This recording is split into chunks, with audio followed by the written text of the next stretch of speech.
Oh, hi. Welcome to the Mystic Bit Show. ANALENA, welcome, my beloved. Thank you so much for being here. Oh my God, this is going to be so cool. So happy I'm here. I'm so happy you're here too.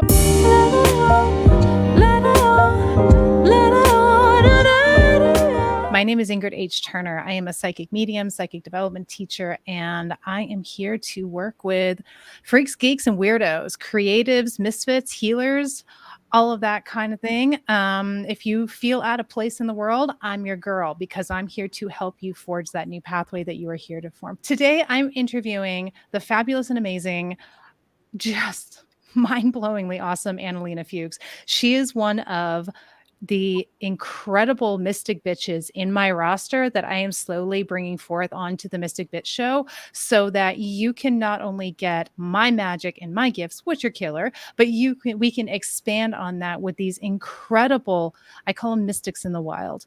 And ANALENA is one of them. ANALENA, I'm actually going to read her bio and then talk a little bit about you personally, just so that people have an idea like how we came to be, because I only bring very special humans onto the Mystic Bitch Show. I consider this a sacred space. But here's what ANALENA is doing.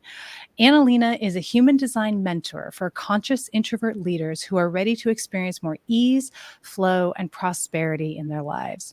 On the frustrating path of following others' success formula, one day human design found her and changed everything for her in her personal life and business. The awareness that human design brought to her is simply mind-blowing. So it has become her mission to share this wisdom far and wide.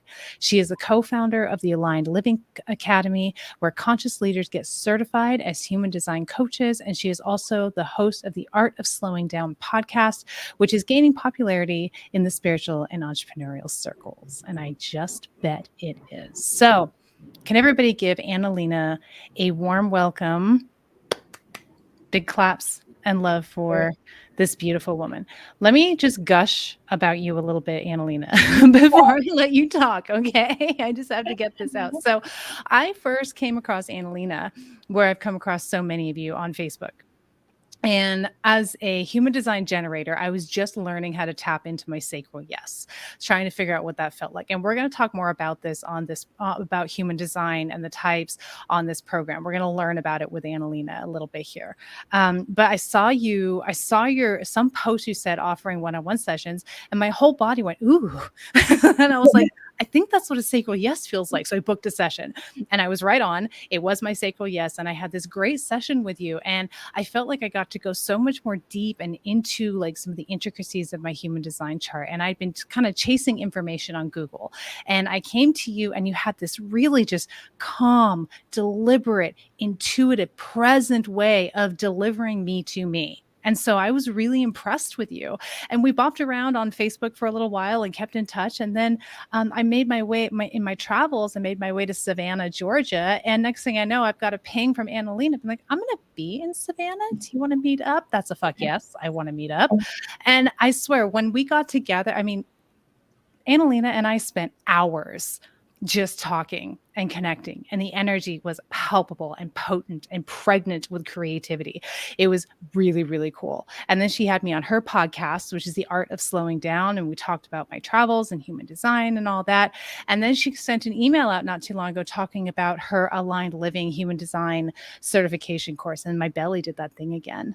My generator belly was like, ooh, you have to come talk to me. You have to come talk on my podcast now and share your magic. You're also going to share about your academy and your course, which is really, really cool. And I'm so here to pump you up and share about that. And I really want to learn more about you, ANALENA. I just read your beautiful bio, but I want to bounce it over to you now. I want to know, can you talk to us a little bit about you in a more intimate way? Who is ANALENA? What are you doing? How are you working with people? I thank you, first of all, for this beautiful introduction. And yeah, it was epic how we met. I love it because it has been a couple of years almost now. And it's always so beautiful when you meet in person, right? So, yeah. And I have to also say, because, Facebook and social media will often complain about it, but that's how we meet, right? It's incredible how many amazing humans like you have met on social media. So It's such a powerful tool. It has made the world so small, and it's meant that thousands and thousands of us can be born into bodies and splattered across the world. And as soulmates, we can connect through this yeah, incredible medium. I'm with you. It's annoying as hell, and it's also incredible. it is. And now we know that our cycles, they just know who is right for us and all the things. So anyways, let's talk about me and human design a little bit. So I'm going to tell you a little bit about my story, before Yeah. human design, and then what made this human design thing so special. So I also, just like you say, right, the misfits, and we feel like we don't fit in. I called myself like the black sheep in the family, which I think so many of us do, right? Yeah.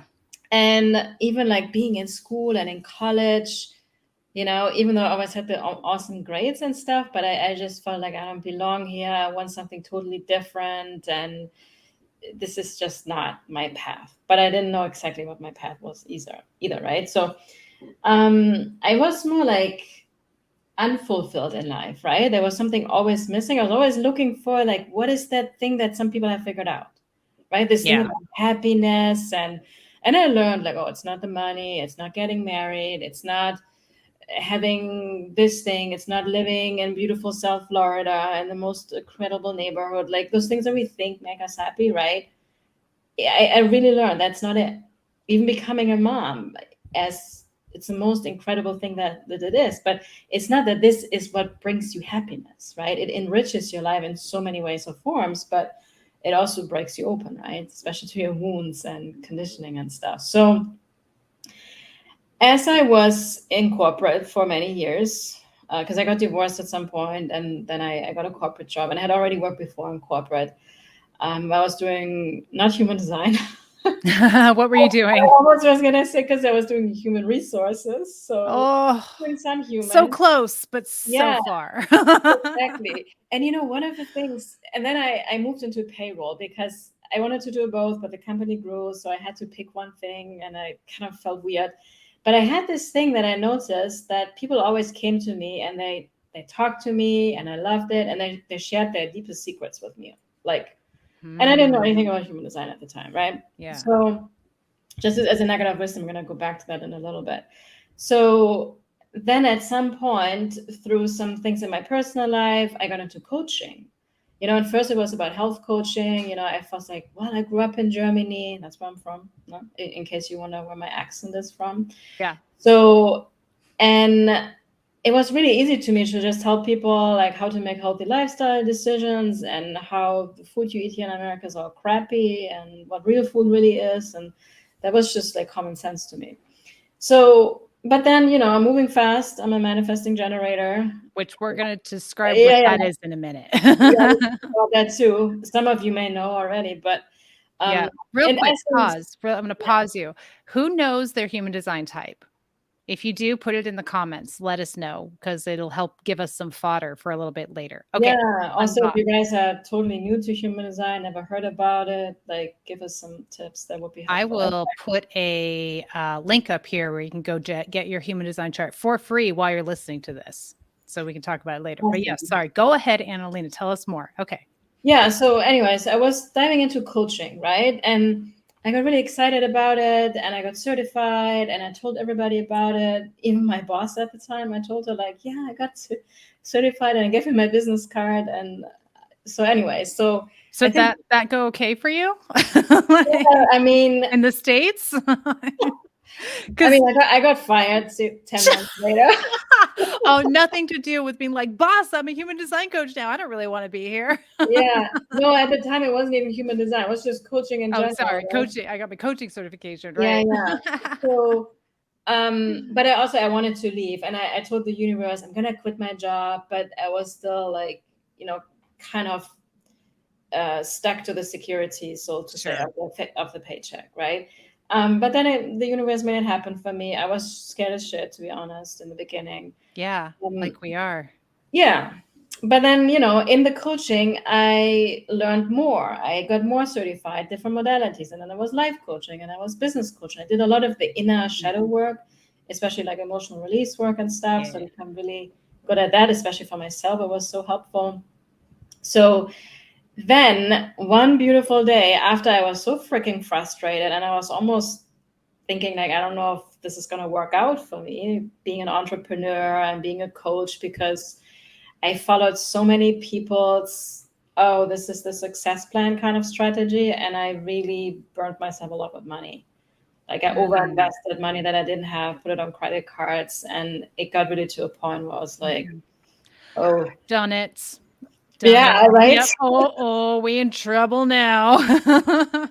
Yeah. And then always this, like you make the investment and you just like, oh my God, I have to make it back at least. Right. And there were literally somewhere I didn't even make it back. And there was lots of stuff that I found out of integrity because it was just not, you know, it's like you were sold some kind of ideal story that maybe worked for one person, but not for everybody. And yeah. so anyways, one beautiful day, one of my friends, she was like, hey, there's this thing, like you may want to check it out. It's called Human Design. And here's your chart. You can pull it and show me an archive. Exactly.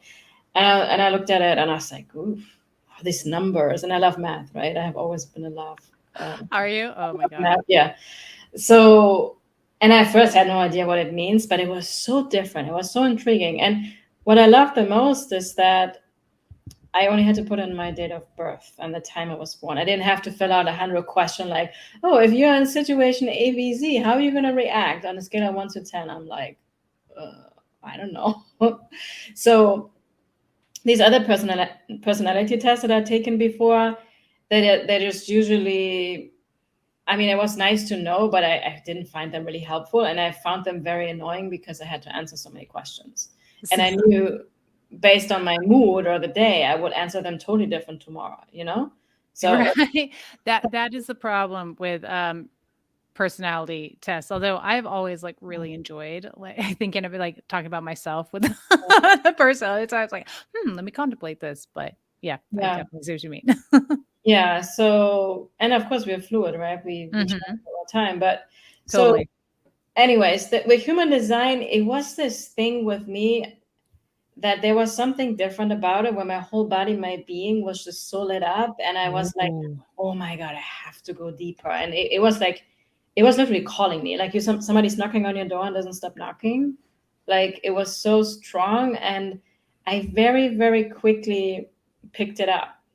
I understood it. And it just made sense to me, everything. And I took a course first for myself, for my type. And then I was like, because I was already working with other entrepreneurs at this time, I was like, I cannot not bring this to my clients, because what it did for me in the beginning is that I felt such a relief, like literally trickling through my entire being, my whole body, like this sense of relaxation that I was like, oh, it's okay to be me. There's nothing wrong with me. It's like, I mean, you have no idea how many, especially with like mindset work.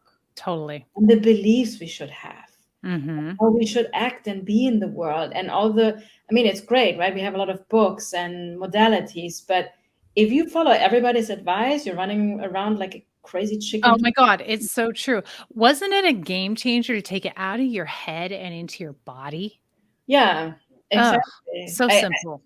Yeah, right. But I had to hear it. And that's actually one of the things that human design is all about, is that you're not here to make decisions in your head. It's all about dropping in the body and listening to your body. Like this sensation that I had in my body when human design, and I say it found me, you know? Yeah.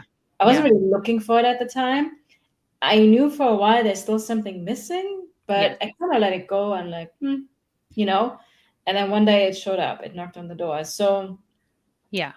Like maybe that's just life. Maybe there is no big, passionate, explosive yes. And so many of us go through life. So we end up believing that after a while because we're so conditioned into our mind, making decisions from our mind and putting off what feels right in the moment.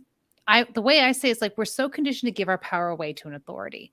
Somebody else has to know better than me. And human design is a game changer. Everybody who I've ever done a human design chart reading for, and I'm sure you've had this experience too, like you just described, an incredible sense of relief. Such validation. Like, oh, I can just be me. Yes, you can, darling. Yes, you can. And it works out a lot better when you are. Yeah. Yeah. So now you work, so you found human design, you'd been working with entrepreneurs primarily in coaching, and you fine-tuned it to introverted entrepreneurs. Talk a little bit about some of the results that your clients experienced and what you drew in as you started to incorporate human design into your coaching practice. Yeah. I mean, first I discovered for myself, because I thought I'm too shy, or because I have a lot of need for alone time as a person. And Yeah. while I can be very outgoing, like now with you, I feel super comfortable. We know each other, and you're a super amazing, loving person. And but I thought that I have to be different, especially to be cut in the online space. And when I learned about my human design first, I learned that, because I'm a 2-4 profile. And the 2 line is all about, it's called the hermit in human design. And it's all about, like, I need to actually hide away. I need my alone time. If I don't cultivate that, I cannot fully expand into Yeah. my 4 line, which is the networking, it's the community, it's being more out there. So I had to accept that part of me first to also embrace the other part of myself, right? And there's other aspects of my charts. I'm highly sensitive. I'm the empath. So all these things, right? And I thought these are all weaknesses, right? I all thought Mhm. these are things I have to fix Right. before. And Right. with the healing work, we can get into a rabbit hole and, like, I need to clear this block, I need to clear another block, and I need to heal this, and then we never really get out and do anything, right? So So true. Do you think that can be like a form of self-sabotage?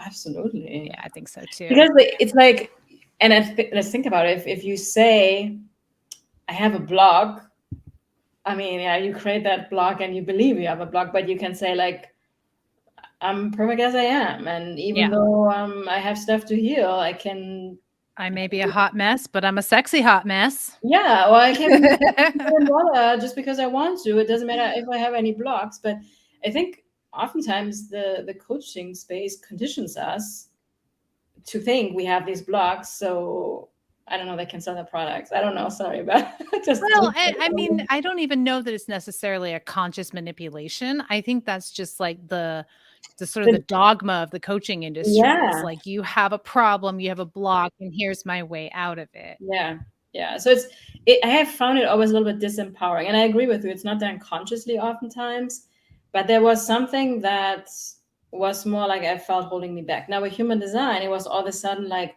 okay, it's from the inside out. I don't have to follow anybody else. I don't have to do it like anybody else. I'm not Mhm. supposed to be doing it like anybody else. Yeah. I can only do it my way, right? And when I learned that being a highly sensitive, introverted, and empath, all of the things, that's actually my superpower, right? Yeah. So Yeah.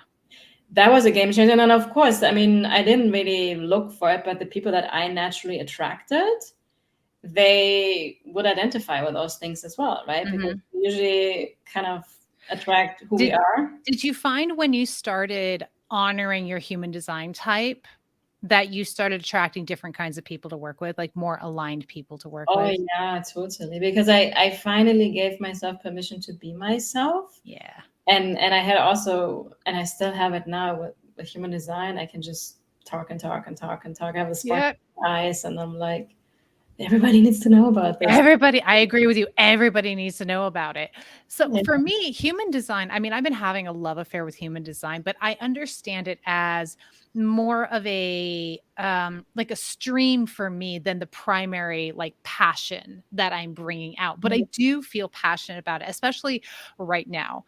Mm. I feel very passionate about human design, and I'm really excited to bring you on because I know that for you, it's even more it's not like that it's more of a passion, it's more of a focus for you. Yeah. You are zeroed in on it here. Everything you're doing is around human design because it lights you up. For me, it's one of those like, oh, that's one of the things that I really like right now. Yeah. And it's very, very helpful for the other stuff that I am doing and for learning about myself and bringing myself into full alignment with what is my, bing, bing, bing, bing, Christmas tree light up, if that makes sense. Yeah. Um, Totally. so I am like, I don't know everything. I don't even pretend to know everything. I love bringing in people who have an even more deeper and granular understanding of things that I love. So I wonder if we could switch gears for a minute. And I would like to hear you just talk a little bit about the overview of human design types. And if anybody has a question about their human design chart, about their type, you can comment your type. We could talk about that a little bit. And Annalena, if you could just kind of talk about the 5 types in brief.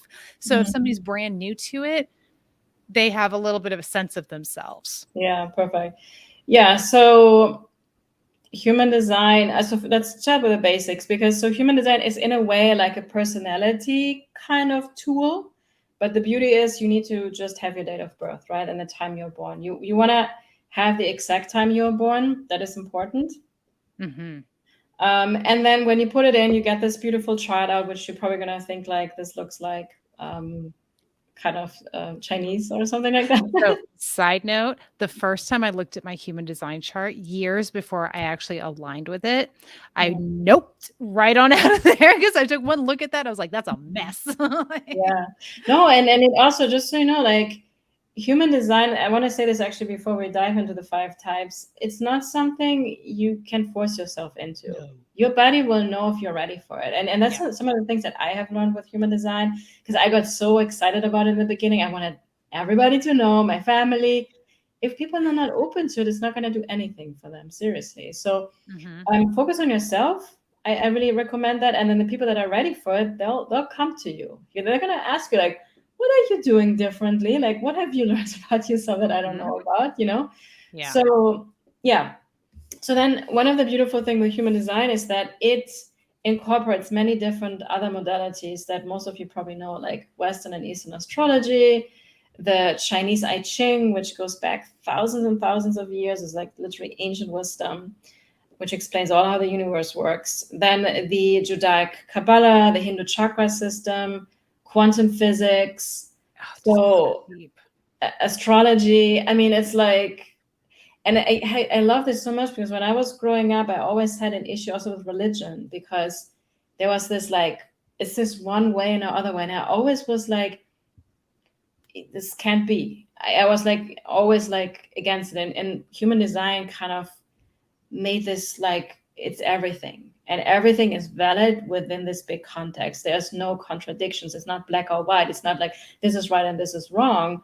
All these modalities have truth, and they don't contradict each other. So that about that. So then now in human design, there are 5 types. One thing that I want to say about the types, these types, don't see it as like a box that you're this and they are that and we are all like totally different. It's just that the types, there's some commonalities with humans that fall into the types, but there's a lot of overlap.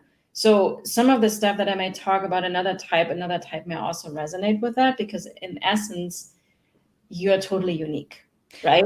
And that has to do as you sort of drill down deeper and deeper into your chart. There are certain channels and gates that are like projector channels or generator channels. Even if your type is a generator, you might have some key projector channels. So in certain areas of your life, your energy behaves like a different type, kind of, right?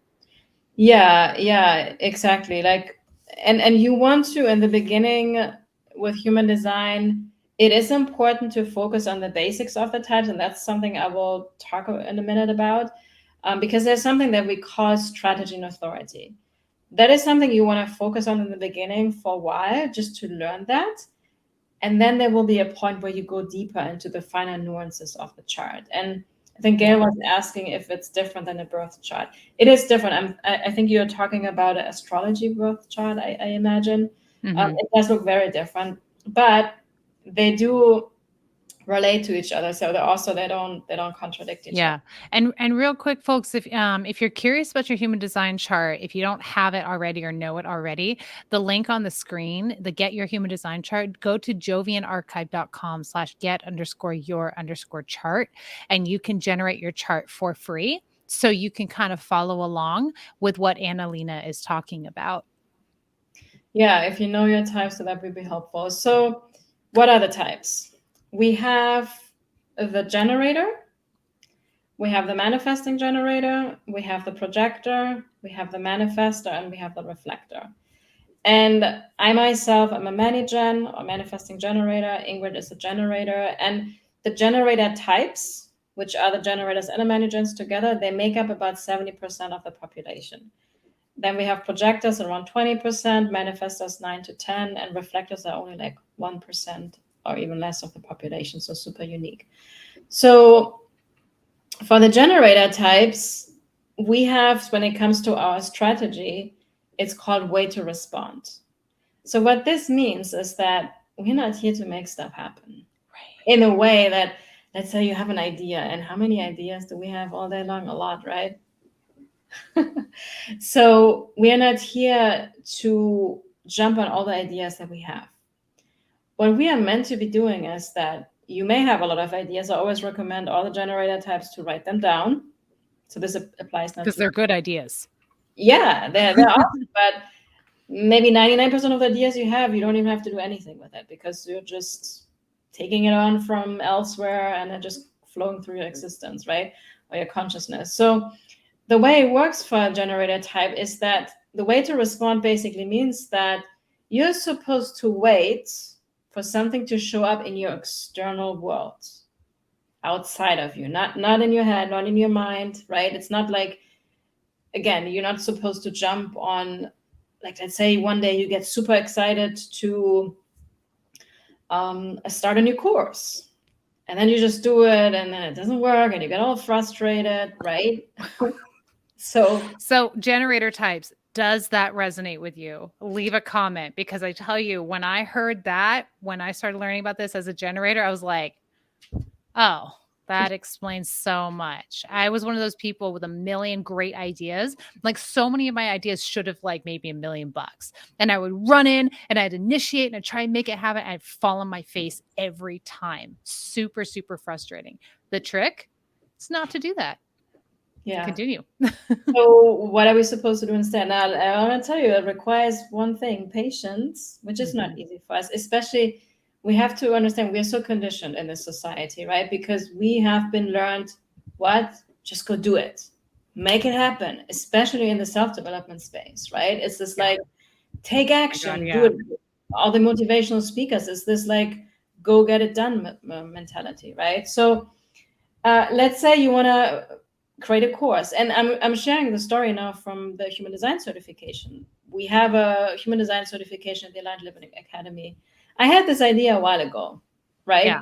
But I let it be. I was like, I'm not supposed to initiate stuff and just pull it out of my ideas, right? So then long time later, I was actually sharing my mentor's Human Design certification. You know, she was having a sale and I was an affiliate and I shared it. And then I had people ask me, well, that's awesome, that's great, but aren't you having a Human Design certification? Because I love how you teach, and if you have one, I would really sign up. I was like, ooh, and my Seiko was like, ooh. That was it. That was it. You had the idea, set the intention, and then it showed up in your environment. Yeah, like somebody asked me, and I could with my sacral. And so this is like the generator types. We have a sacral defined. It's going to be the red center, kind of in the lower middle part of your chart. If that is going to be red and colored in, if that's red and colored in, you're always a generator type, either a generator or manifesting generator. So in my body, in my belly, I could sense this like, ooh, yes, I can do this.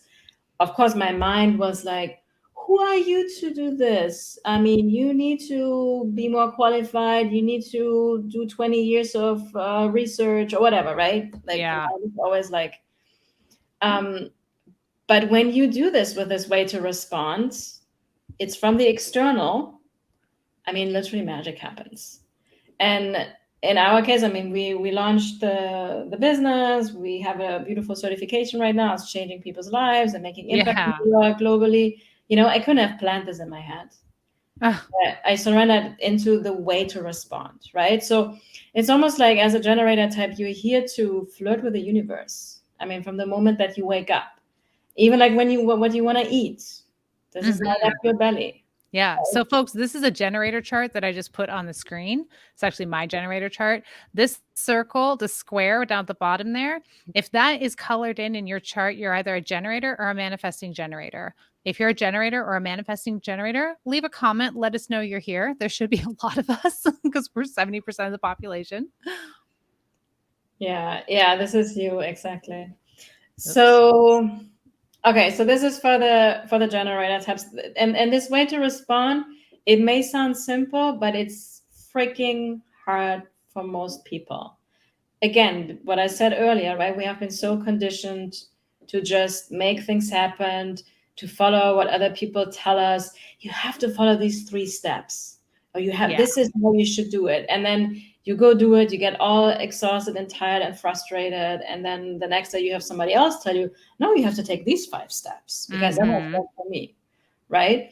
So, and we go into that, Jeremy, a little bit, the difference between the generator and the manifesting generator. One thing that I want to also say, and of course, there's so much more to it. I could just talk an hour. You could just talk about generators for the next hour and a half, or projectors or whatever. Okay, we're doing a quick overview here, but right on. But one of the biggest things that I feel like is probably going to help everybody, and that's going to stick with you.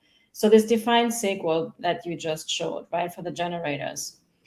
If you do something that truly lights you up, like I was saying, that for me, it's human design. I can just go on and on and on, and I get even more energized doing it, right? So when you do something that really lights you up, that you enjoy, that comes easy to you, it doesn't even really feel like work. This sacral energy, this is your life workforce energy center, actually is kind of like you're charging the battery in some way, if you want to think about it, right? So it's almost like we're creating more resources for yourself and for the world. However, when you force yourself to do things that totally drain you, that don't light you up, let's say somebody asks you like, oh, you want to do this job, and your mind is like, yeah, it's going to pay me $100,000, but your body is totally like, oh. Like what happens, you can do it for some time. That resonate with anybody who's done that or maybe is doing that? My beautiful generators. Soul-sucking work for a paycheck. I get it. It's scary out there. And of course, like it's not just like that we get out of this, but it all starts with awareness, right? So when you do that, and the longer you do it, like to do something that doesn't light you up, you're literally degenerating this life workforce energy. It's like you're sucking the life out of the battery. And this is why, I don't know, 90% of humanity is burned out. Right. So it's almost like it's like when we deplete resources. And if you think about the world, right? Like our natural resources, like water and things like that. So when you as a human engage in something that in your body and your being is like, oh. Yeah. That is taking away resources, not only from your own, but also for humanity as a whole. Because, oh my God, wow. But like me, right? Let's just think about this. If I would sit in my corporate office and doing still payroll and doing my Excel sheets, I would probably be looking like this and like, and I would go home and I feel like I don't want to do anything. I would be demotivated. Yeah. I think we've been there, right? I would run the company's payroll once a month, but I would be so unhappy. I just had this flash of clarity when you did the comparing between depleting your personal energetic resources and depleting the planet's resources. It feels like it is so connected. Like as humans are choosing fear over love, choosing to deplete themselves. And this is not anybody's fault. Like, I want to make that really clear, man. We are all deeply conditioned to do the safe thing, to run away from our fear, we're all told from a really young age that our passion is not going to make us money. Why are you wasting your talent? Play it safe, go get a job, have something to lean back on, at least all of that. And we have that deeply ingrained in us. The human design, especially working with ANALENA, she's very passionate about this, is the deconditioning process. But it feels to me like that is directly related to the fact that we are stripping the earth of her resources so completely. Yeah. That was just a boom. Yeah. Explosion. No, I have this, and I get these things because when I talk on my podcast or having conversations with you, right? Like, and so this comparison, me sitting in the office and I'm talking here now, not only am I happy and I am lit up, totally, this is me and my little ego, right? Yeah. But I'm also changing I mean, millions of people can watch this on YouTube. Sure. Anything could happen. This could go all kinds of places. And I'm lit up having this conversation because you got two generators lit up here like light bulbs. We are generating energy for the planet when we are lit up individually. And that feels like a really fucking important job, folks. So generators, what can you do today to start to move through your fear? Just start. Just consider it. Just turn in that direction because I think it's really important. Yeah. And literally, when you do what comes easy to you, what freaking lights you up, where you have this spark in your eyes, right? Yeah. And I can usually detect this in 5 seconds when I talk to people. Yeah. Like when you do this, that's how you are being of service to the world. Yes. Not by being in a soul-sucking job or whatever this is for you that is totally draining your energy, right? Now, I want to add on something to this. This does not mean nothing will ever be hard, right? No. I trained for a half marathon. And it took me freaking 2 years to finally get there. In the beginning, I wanted to give up and I was like, blah. But I kept going because I went into it following my sequel. I responded to something. It wasn't easy, but eventually I had this like point where I loved it and I wanted to run and it felt easy, but it took me some time to get there, right? Yeah. So it's not, that's also what I want to say. It's not this black or white, but if you follow your way to respond and you enter into the things where your sacral is lit up, it can still be hard, but just trust there's so much magic on the other side. And I love that you brought that up. I differentiate that there's struggle, which is when you're not doing what you're lit up about. And then there's challenge, which is when you're doing what you're lit up about. When you're lit up, you want to move through the challenge. It's something that you can wrestle and wrangle and feels invigorating. If you're not aligned, you're struggling. It's draining you. It's not getting you anywhere. Usually it's a struggle for no good reason. Yeah, I love that. Yeah, exactly. Like we're actually excited to take the challenge. Yeah, we're like, all right. Exactly. So that's, I think, the part that's for the generator and the manifesting generator. And I saw all these beautiful questions. I'll go over those as well. Yeah, we'll jump to as many as we can. I mean, on this podcast, we're doing an overview, but you know where to go if you want to learn more. Whoops, this bitch right here with her academy, right? We're going to give her an opportunity to talk about that, but she has a beautiful system in place to train people on human design and get certified in human design. And she's an amazing teacher. You can hear just talking to her. She's lit up, but she's delivering this in a way that for me, it always lands with real clarity and a calm that I find very, very important to receive. She's calm. She's creative. She speaks deliberately. She delivers it deliberately. Like you don't miss anything when ANALENA is teaching you about human design. And it's easy to miss things with something as complex as human design. And you just don't with ANALENA. You just take people through in a really thorough way, which I really appreciate. Yeah, thank you. So who are we going to talk about next? We're going to talk about projectors exactly, because I can jump really quick and then forget what I was going to talk about.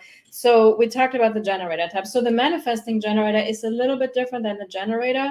So one of the biggest difference is that we have these creative urges that we also need to follow. This is a manifesting generator. Yeah, as a manifesting generator. And we can sometimes start all these things and never finish anything and jump really quick. We change our mind a lot, and we need to oftentimes be involved in many different things. So we are, while all humans in some way are multi-passionate, for manifesting generators, it's actually important to, like for me, I focus on human design, but I have my own business. I do some one-on-one work. I have a podcast. I love to collaborate, like with you. I have the Aligned Living Academy with Miranda. I collaborate there. I'm planning right now to eventually write my own book. I'm still waiting to respond on that. So it's like, I actually like, that energizes me. For other you need to have a lot of different pots on the stove. Like you need to have a lot of different things going on to feel satisfied. Yeah. And I don't want to be in two pots at the same time. But it's more like I'm in this pot and then I close it and I go to the next. And I need more variety within my focus, if that makes sense. Right. The generator is usually more focused once they are in one line, and it's easier to become masterful for them in one thing, and they stay usually longer with something. So it's a tendency, right? There's, again, no black or white. It depends also really on the unique chart. Yeah. I mean, and that's something I've been contemplating a lot as a generator and versus like a manifesting generator. Like I've got two things that I'm really, really passionate about right now. And I feel very strongly being pulled to certain activities that, and I don't want to do anything else. Like I'm highly resistant even to other activities that I have done in the past for my business and for my passion. There's just certain things I just want to be focusing on right now. That's it. This podcast is one of them. I just want to be doing the Mystic Bit show. I just want to be like out here and talking to people in this way and creating content in this way. And it is like torture to pull my attention somewhere else, even if it's something that I have done and focused on extensively in the past. Like I do really zero in hard on one thing and I don't want to do anything else. It's not like I zero in and then like, okay, I can leave that for a while and I'm gonna go over here and then leave that for a while. It sounds like that's more of the manifesting generator. Yeah, Whereas that's your exactly. generator is like, get out of my way.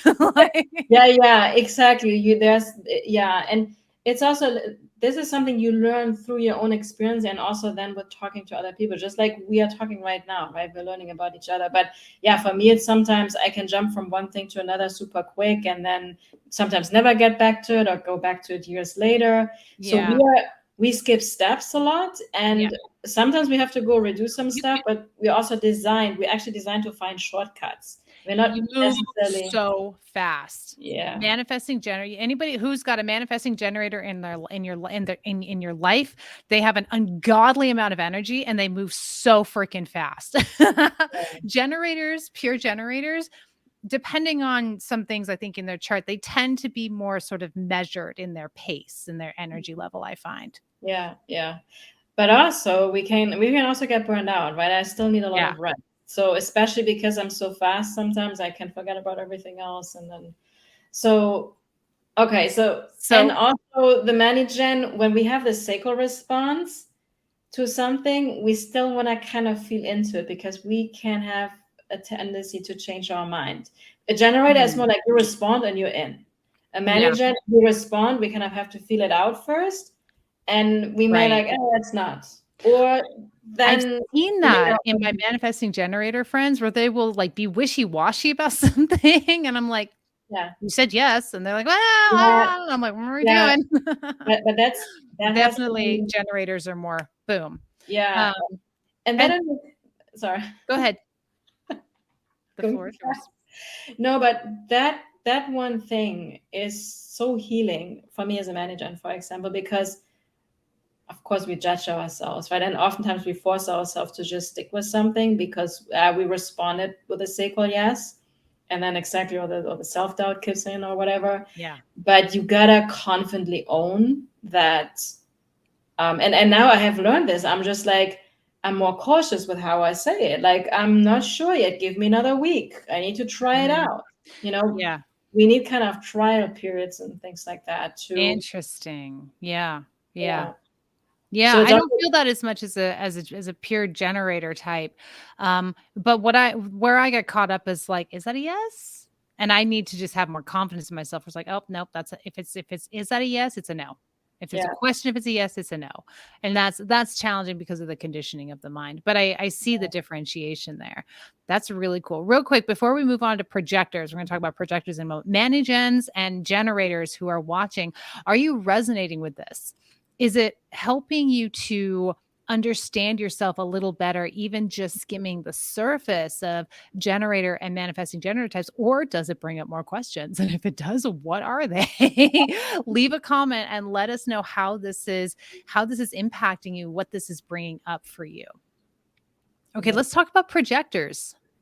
Yeah, so now before I go into the projectors, so we have projectors, reflectors, and manifestors, and what they have in common, they have this sacral that we showed in the chart, right? The red center. Whoops. So the one that's down here, the square one, that's in red.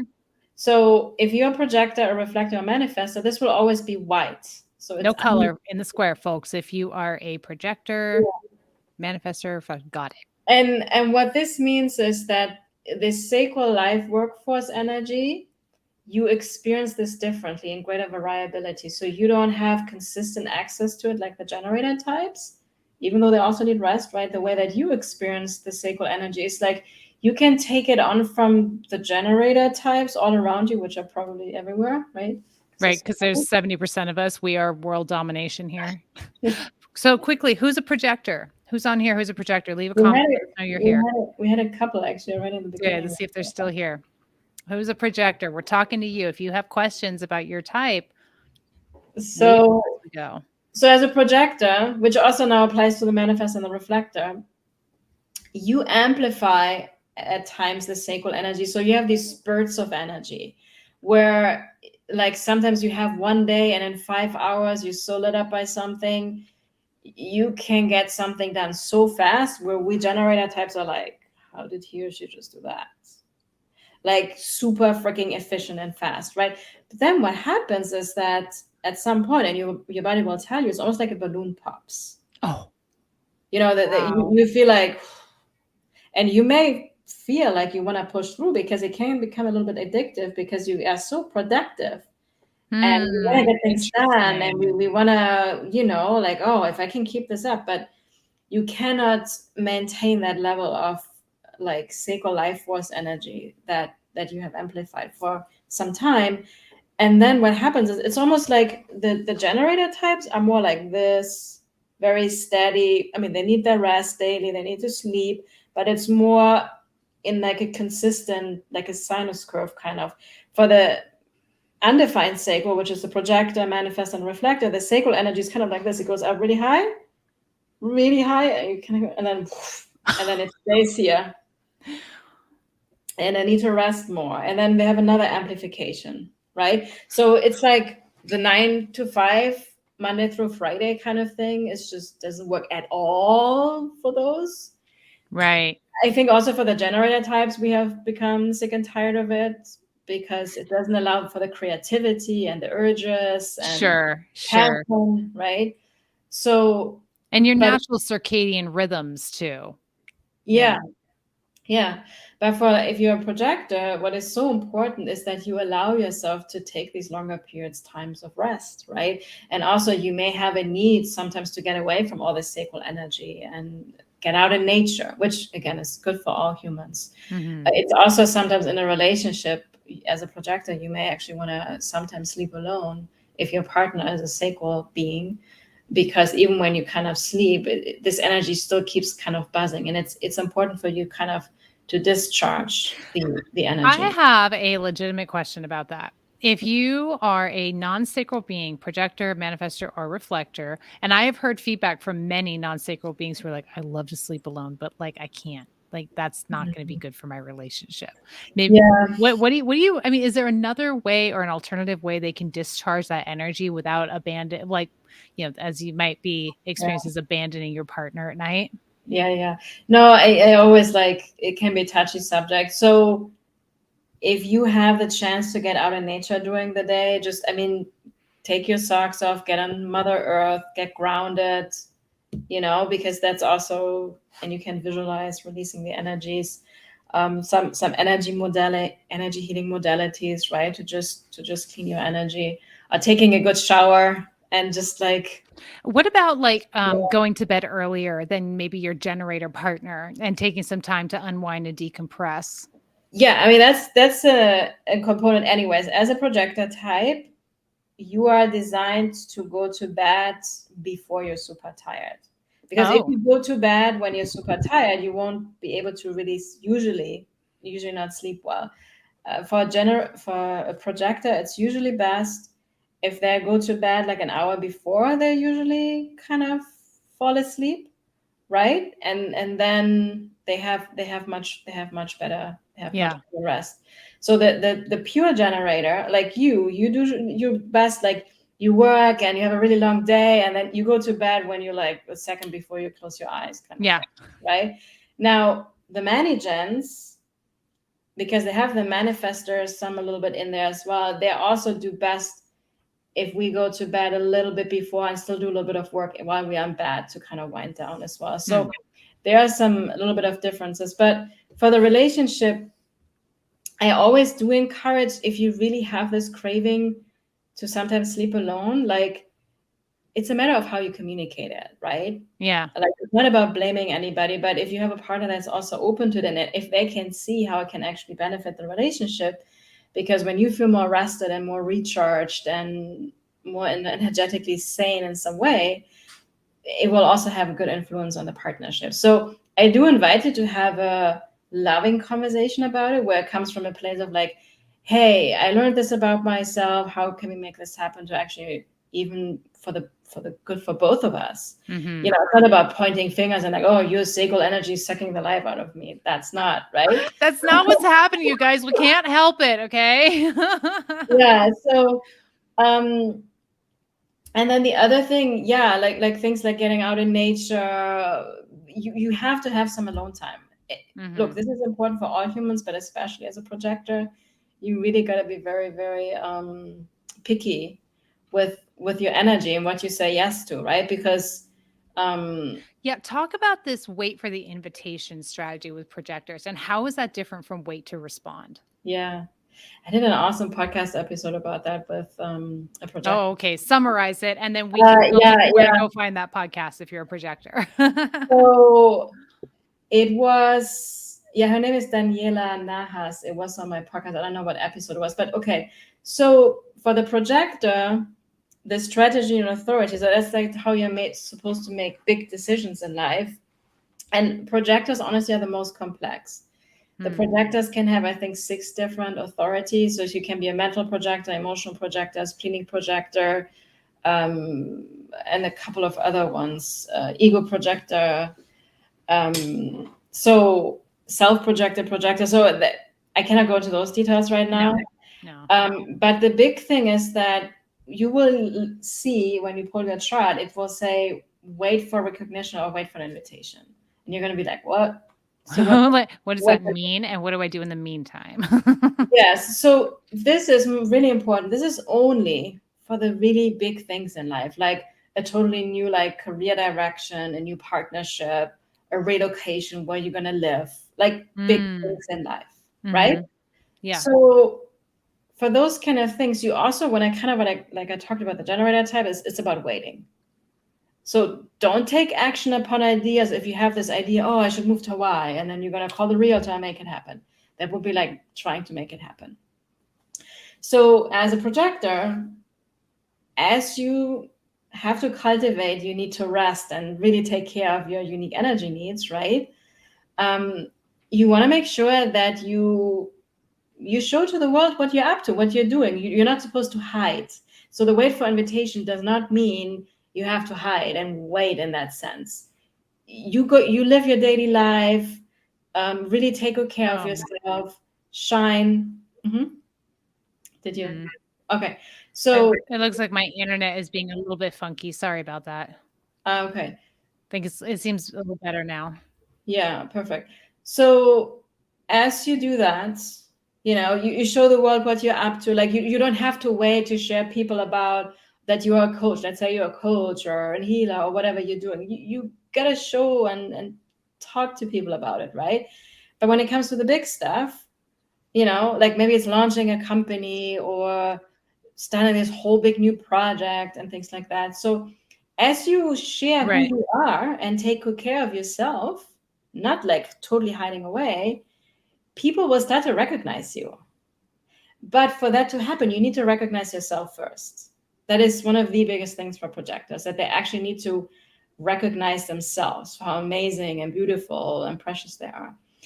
And then usually what happens is that people do see them and then they get invited. So in a way, it's very similar to way to respond, but it's really on a bigger scale for the really big things in life, because the way to respond for other generator types is like for everything in daily life. And that's how we operate and function, right? Right. So a generator's wait to respond, our body sacral response is related to just everything in our daily life, the big and the small. It's just how we're designed to operate, is constantly in a state of waiting to respond. Projector, on the other hand, can kind of do whatever they want as that they love, and they're waiting for an invitation or recognition. That's a differentiator right there for the big stuff. Yeah, usually the invitations follows the recognition, right? They become recognized and people like, oh my gosh. Gotcha. And like, it could be, I have heard some stories, like, let's say there's a projector and they're super genius talking about a specific topic, and they have gone to these like community meetings, and maybe for years or months, nobody asked them anything. And I feel like kind of like, well, whatever, right? And then one day, somebody reaches out to them and like, oh, I heard you talk about this. I want you to speak at this conference. And then the big invitation comes, right? So very, very often when I've talked to projectors, like, you know, this whole thing, like applying for jobs in the internet and stuff like that. Yeah. That's not really waiting for recognition and getting invited, right? Right. So usually people have oftentimes like, they've done it and done it and done it and tried to make it happen. And they get so like, bitterness is kind of the theme that's coming up for projectors when they're not living in alignment, and they're not rooted in this patience and trust that when the time is right, they will be recognized. And again, the most important for you is like, don't try to chase recognition invitations. The way that comes to you, the easiest way, is by you honoring you need to rest, you need to take care of yourself, to set healthy boundaries, not just say yes everything, even though you don't have to do it. Yeah. And really recognize yourself. The more you recognize yourself and own who you really are and set healthy boundaries, the faster others will recognize you and invite you. Because when you get invited, you also need to have some energy for that, right? Yes. And then a lot of magic can happen, right? And Marisa is saying exactly what I'm going through as a projector in relation to job. Yeah. So again, this can be a challenge, but it's the most beautiful, soothing thing ever when you can really allow that. And Because again, you know inside that's how it's meant. yeah. And like for generators, projectors need to have patience, but also trust that you're designed this way. And so your aura is going to pull this into you without any doubt. You will not be left with no invitation or nothing to respond to as either of these two types. It just takes a little leap of faith, crazy moment of courage to just hang tight, focus on you, and wait for life to show up for you. And the other thing is, so projectors have this natural gift of seeing how to make things more efficient, how to put systems into place. And it's kind of like, so we say the projectors are the future leaders of the world, right? And Barack Obama, actually, he's a projector as well. Yeah. And because the generator types, which are 70% of the population that we talked about first, we can sometimes kind of be here and there and doing all the things and kind of not very efficiently using our sacral life force energy. But having fun.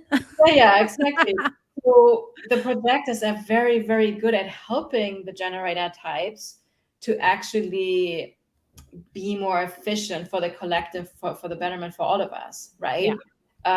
Because the human design is not about, oh, this is this type and this is about how we can come together. It's about creating harmony within each other. And when everybody lives in their alignment, which may be looking like doing less and more of what is fun, having more joy for all of us, we actually are going to create much more, which the mind is like, it's not possible. I have to work hard. No? Yeah, but you don't. Yeah, exactly. You don't. So, okay, projectors, how's this feeling? Does this resonate? Does this help answer your questions or give you an understanding of your energy? Or does it bring up more questions? Let us know in the comments. Yeah. By the way, just a fun side note, if you're a 2-4 profile like me, you may resonate a lot with the projector as well, because the 2-4 is this hiding away, getting recognized and getting called out. Right. So I experience that a lot myself. Yeah. I know we had 1-2-4. Skyla's a 2-4. Yeah, I saw it earlier. Exactly. So I love me 2-4 profiles. They're the ones who are supposed to resonate best with the 5-1 profile, which is what I am, I think. I think I read that somewhere. I don't know if that's true. Yeah. Okay, Kathy is a projector. Sarah's a projector. Okay, as a projector, it resonates and does shed some more light from my previous understanding. Beautiful. I know we're always learning and going deeper with this stuff. It's amazing. Kathy here says it definitely resonates. Kathy is a self-projected projector, I believe. I love it. That's so true. Yeah. So And Abraham Lincoln was a self-projected projector, folks, just so we know. Yeah. Many of our leaders are projectors. Yeah. Marissa says this resonates a lot, but I have a list of questions. I bet you do. I know that's the thing about human design. It answers all these questions. Then you're like, oh, but whoa. And you know what, Marissa, everybody else, there's an opportunity for ANALENA to go so deep with you in her Aligned Living Academy, which is linked in the description of the video. And you can message ANALENA about it as well if you want to learn more. And she'll talk about it more at the end. Yeah, actually, I feel like sharing now a couple of things, and then we talk into the manifest. Is that okay with you? Yeah, go ahead. So there are different ways to get deeper into human design, right? So the Aligned Living Academy, the human design certification in particular, that is for anybody that wants to learn not only about themselves, because you will also learn more about your own human design. We also do a lot of the deconditioning in there. Plus, you will learn all the 5 types, and you really will become confident to give readings, to incorporate this into your business, into your personal life with others, right? So this is really for you to take it out into the world in your own unique way. Now, if that feels like too much for you, because everybody's journey is different, right? And sometimes you want to maybe take it slower and then go into it later. Some of you may already know, I want to, I have to get certified. I want to take this also into my client containers and stuff. Yeah. Right? I want to teach this and all the things. So, but we also have ways for the generator types, we have several programs a year for generators and manifesting generators, like group programs. And if you're a projector, a manifestor, or reflector, or any type, and you just want to learn about yourself, I also offer readings. That's also a beautiful way to just look at your unique chart and have your specific questions answered, right? So that's also and it's perfectly reasonable to start this journey learning about yourself. Yeah, I honestly, that's the recommended way, because I know for myself, especially being like an empathic person, we want to help everybody, we want to fix everybody.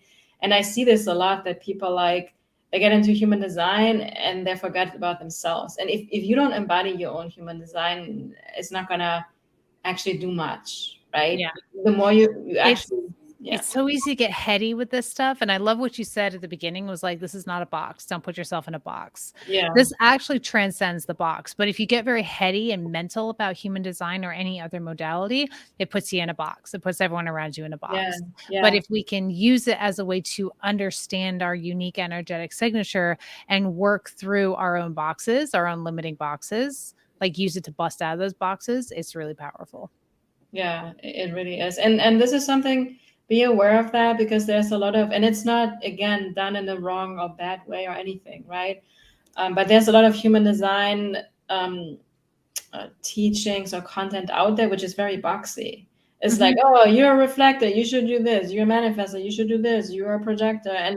And it just doesn't hold water, because we're talking about the types, but folks, this chart right here, it goes so much further, deeper. It drills down so much further than the types. And if you've had a human design chart reading by me or ANALENA or anybody else, I mean, you know that's true.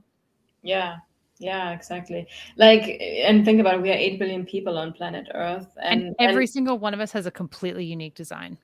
Yeah, even if you're twins, because of conditioning, right? Because of what happened in past lives, what you have gone through in your own life experiences, what your soul path is, and all of that. Even with that, it can play out differently. So the profile is those 2 numbers. I was saying, like the 2-4 profile. It was like, Ingrid, can you pull up your chart? It says 5-1, right Here, the profile. So, mine's 5-1. Ingrid is a 5-1, which is, I mean, I can briefly, after we can touch upon the profile lines. Yeah, if we have some time, we'll talk more about like the nitty gritties of the human design. But let's keep on track and move, because I want to talk about manifestors. Do we have any manifestors watching? Because you guys are rare. Yeah. So the manifestor, because we talked about the manifesting generator. So some of the elements that come from the manifestor part. So the manifestor is the only type that is, the strategy is to initiate, but before they initiate, they just need to inform, which is also for the manigens, by the way, we need to inform as well. So what this basically means is, as a manifestor, you get these creative urges and you got to do them.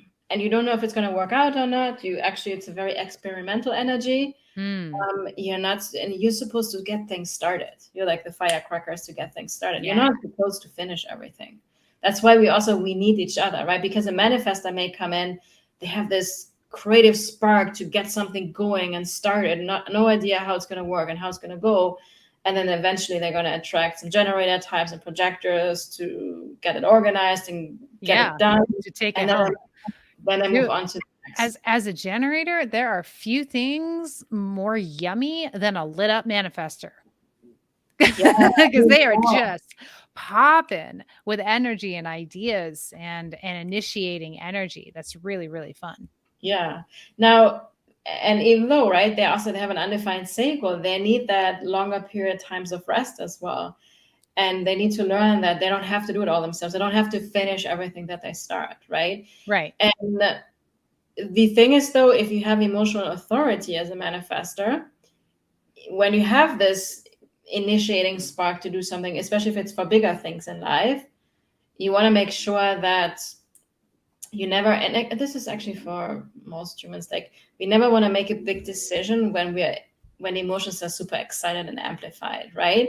So a manifestor also, even though they're here to initiate stuff with emotional authority, you want to take a little bit of time. You may want to sleep on it and really make the decision from an emotionally neutral space, not from this like hyped up, being excited in the moment kind of energy. And then what's very, very important for manifestors is like informing, which basically means, let's say you have this urge to go book a trip to go to Fiji, right? To an island. You just know you need to go. You want to make sure you let the people that this will impact, that maybe your spouse or your best friend or your children or your parents, whatever, right? That you just inform them. And the informing is literally just an FYI. It's not like asking for permission. That's why most manifestors kind of resist it, because they don't want people to stop them. But it's literally for you, just like, hey guys, I'm just letting you know I'm gonna go. They may say, no, you shouldn't, go do your thing. Because if you don't do the informing, there will be more resistance all around you. You may think it's gonna help you just do the thing, but you're gonna have a lot of resistance come up, and it also will kind of feel a little bit suffocating. So can you talk about why manifestors run into that resistance from their environment? What is it about their energy that makes people kind of do this with them sometimes? Well, I mean, the manifestor has what we call it's a more repelling aura, and it's not like this inviting kind of energy. Did you hear me, babe? Yeah, I heard you. I'm here. Come on, internet. Don't do this. I'm here. I can hear you. Can you hear me? Oh.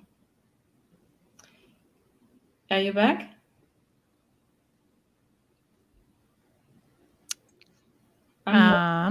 I'm sorry. We're having some internet connectivity issues. No worries. Can you hear me? I think so. Am I back? Yeah, you're back. Yeah. Well, we needed a pause. Why not? We needed a pause. Okay, let's try this again. It's the manifestor energy. Yeah, it's a very strong aura. So like if you just leave the room, and you have your best friend sitting there, people are like, oh, why did this person go? What happened? Right? Mm-hmm. And just the informing can kind of create more harmony with people. They don't feel left out. They're more in the loop, right? Mm-hmm. So that's just really important for them. And this will benefit the manifestor itself, because if you miss doing it, people will take it wrong. They will blame the stuff on you, and they feel like left out. And then it's going to create a lot of friction and resistance. So the more you can do the informing, even on a daily basis, if you have kids and you just leave the house for 5 minutes and come back, just inform, and just know that has nothing to do with asking for permission, which there may be a lot of conditioning that needs to be done, of course.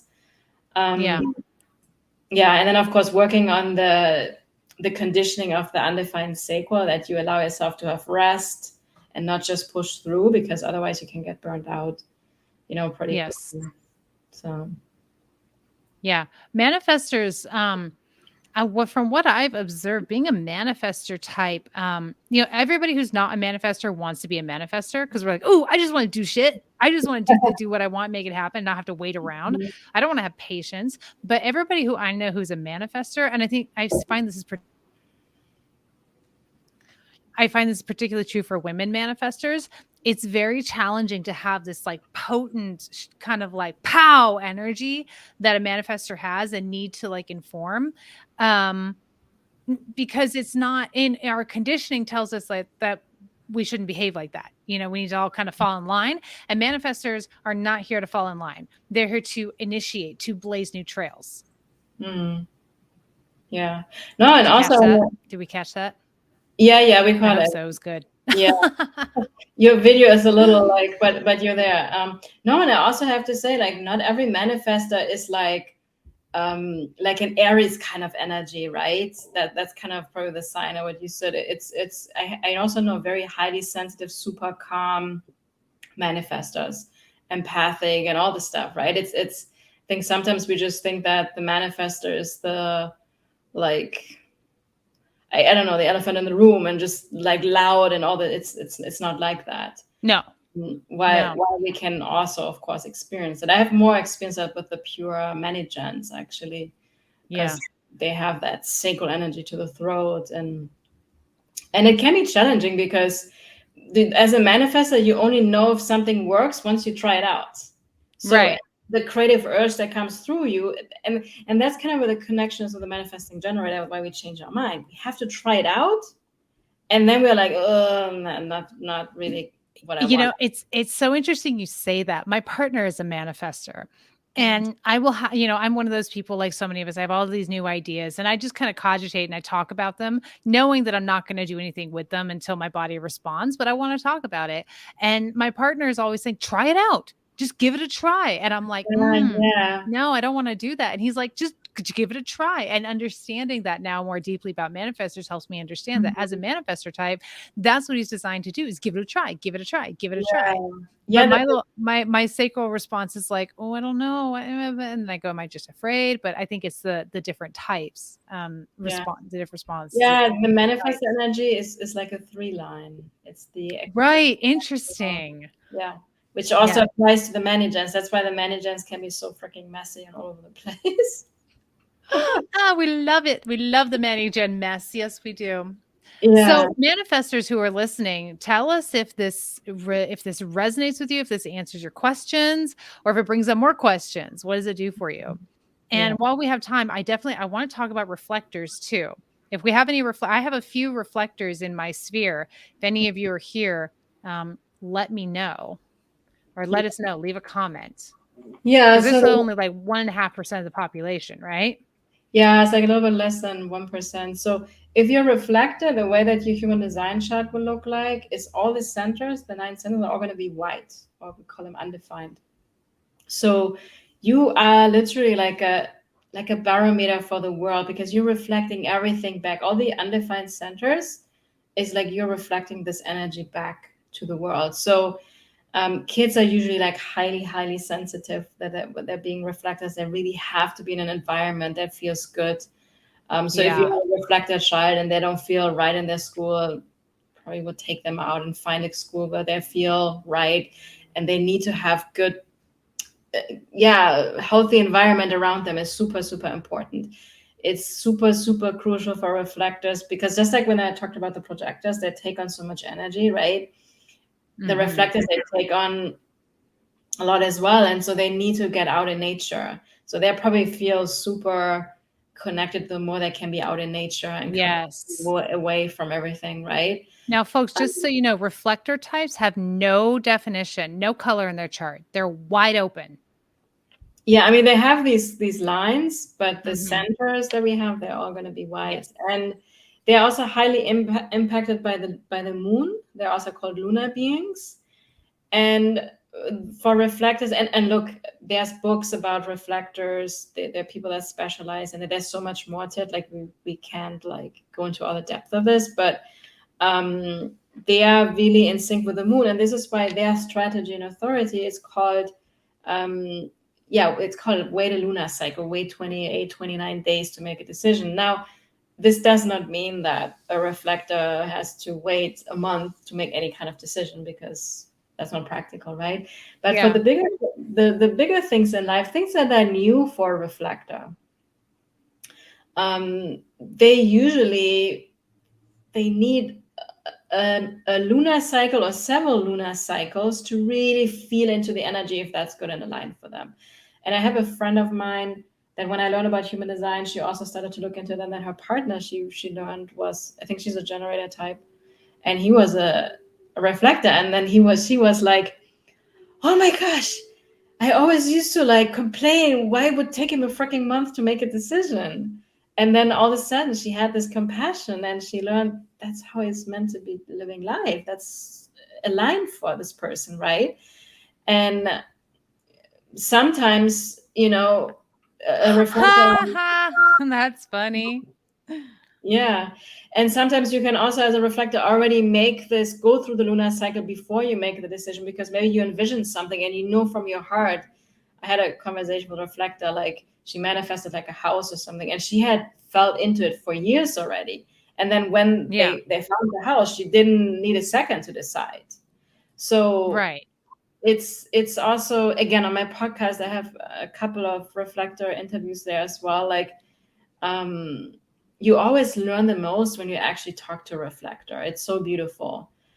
They have the biggest amount of wisdom, I want to say, and they're really like if you have a reflector in your life and the reflector is not well, that is a reflection of you and the environment that they're in. So they are reflecting back the health of the community, literally. They are, yeah. And so I know a reflector. I just did a ticker for your podcast and I lost it. So let me try it again. I reflector student of mine. I've had a couple of students, people in my community who are reflectors. And one of these beautiful humans is a marketing person. She does like websites and marketing and stuff. And after she trained with me, she applied, because we did intuition development, right? So she learned her psychic abilities. And man, reflectors, like so open, so intuitive, so naturally intuitive. But what she did, she took her intuitive abilities and she applied it to her marketing and her digital and her design. And I had her do my website. And I swear, you know what she did? She took a minute and she tapped into my energy.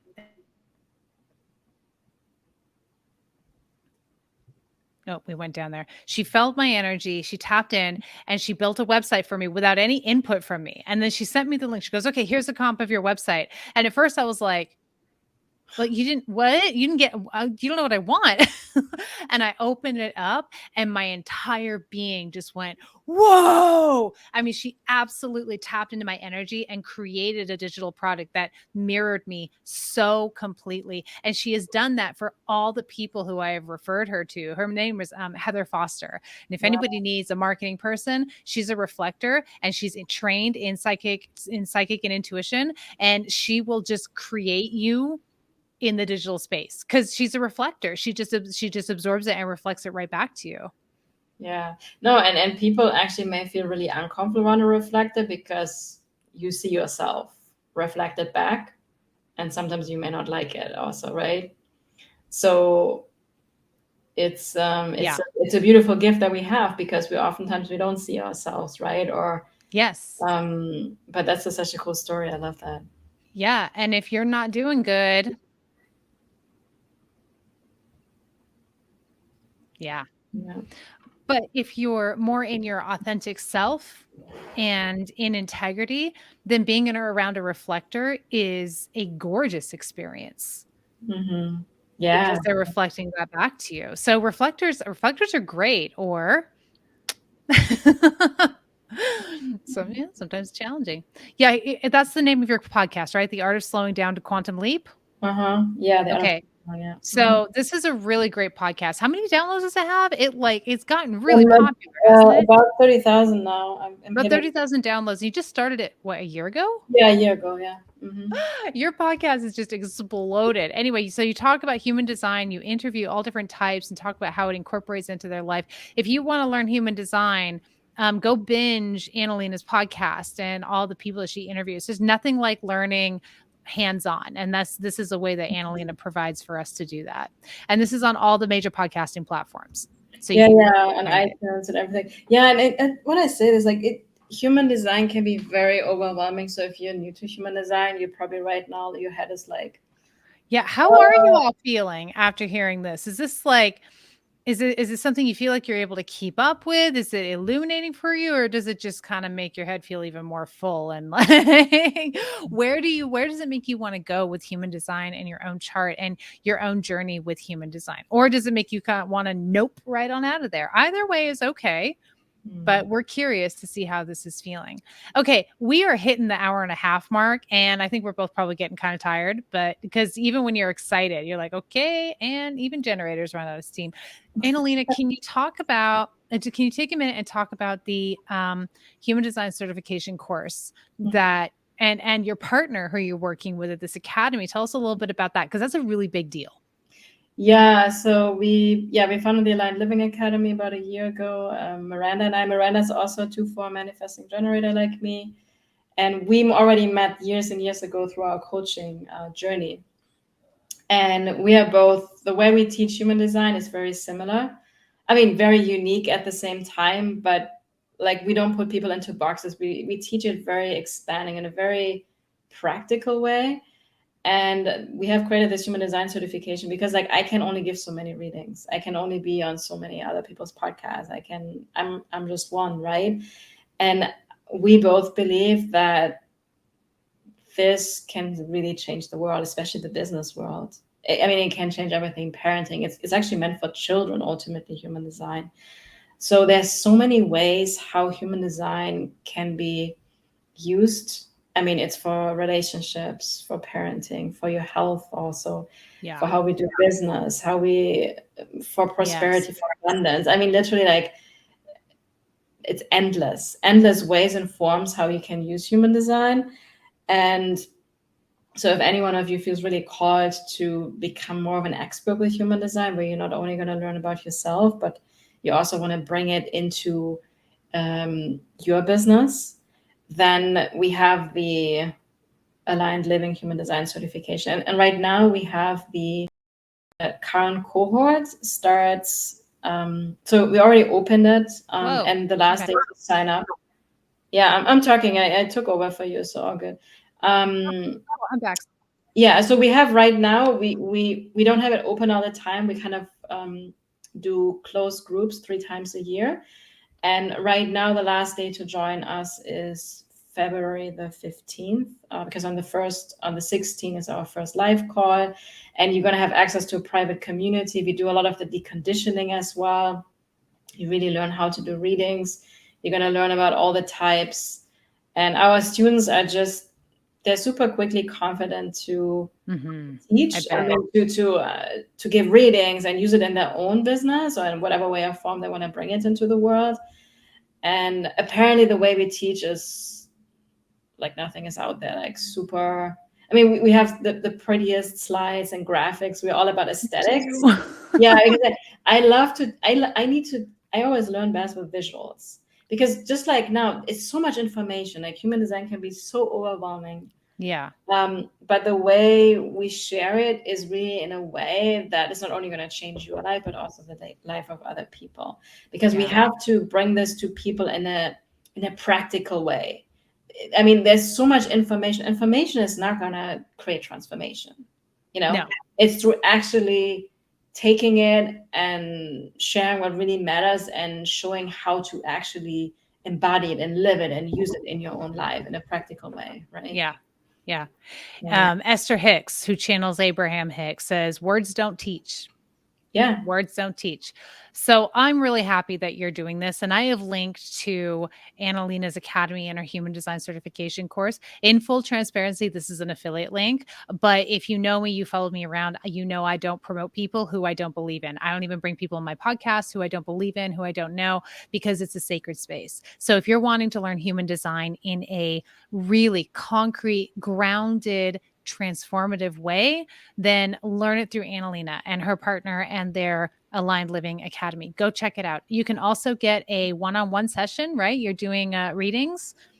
Yeah, actually, it was just my birthday. I have a special this month. Happy birthday. Thank you.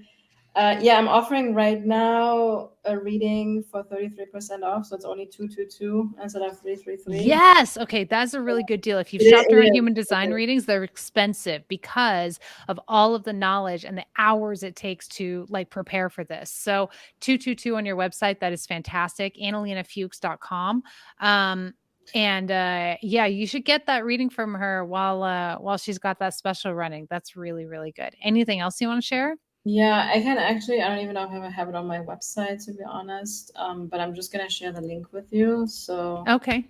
I will stick it on the I mean, whenever screen. people this will go back to 333. It's for the first 10. I already had a couple of bookings. So it is a steal, to be honest, yes, because this is really to give you some really good guidance for you in your life based on your own unique chart. Yeah.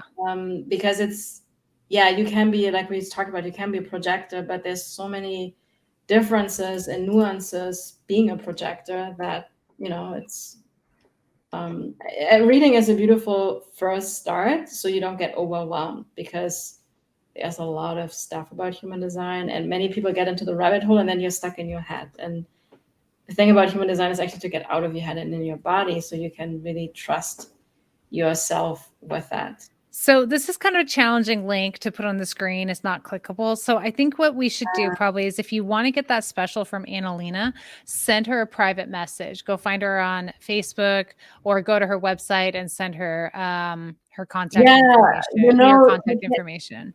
Instagram is the best way, because Instagram. I do have it in my bio. So let me send you that. So that's the easiest. True. That's kind of a long link.